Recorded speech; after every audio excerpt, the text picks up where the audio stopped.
കടത്തിയവൻ സിസ്റ്റത്തെ ചതിച്ചാൽ കടത്തിയവനെ കൂടെ നിന്നവൻ ചതിക്കും എന്ന് പറയേണ്ടി വരും. അത്തരമൊരു വാർത്തയിലേക്കാണ്.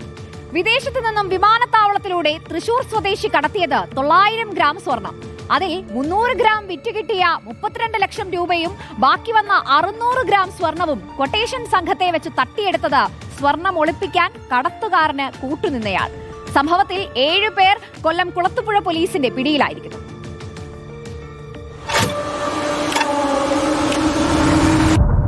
ഒക്ടോബർ 31-നായിരുന്നു കേസിനാസ്പദമായ സംഭവം. ബൈനോക്കുലറിൽ സ്വർണം ദ്രാവക രൂപത്തിലാക്കിയ ശേഷം ദുബായിൽ നിന്നാണ് കൊച്ചി വിമാനത്താവളത്തിലൂടെ കടത്തിയത്. സ്വർണവുമായി വിദേശത്തു നിന്നെത്തിയ കടത്തുകാരനായ തൃശൂർ സ്വദേശി തന്റെ സുഹൃത്തായ സുബിൻ ബാബുവിന്റെ കുളത്തൂപ്പുഴയിലെ വീട്ടിലൊളിപ്പിച്ചു. ഇതിനിടെ സുബിൻ ബാബു സഹോദരനായ അരുൺ ബാബുവിന് വിവരങ്ങൾ കൈമാറി. തുടർന്ന് ഇവർ കൊട്ടേഷൻ സംഘത്തെ ഏർപ്പെടുത്തി തൃശൂർ സ്വദേശിയെ കെട്ടിയിട്ട ശേഷം സ്വർണവും പണവും കവർന്നു.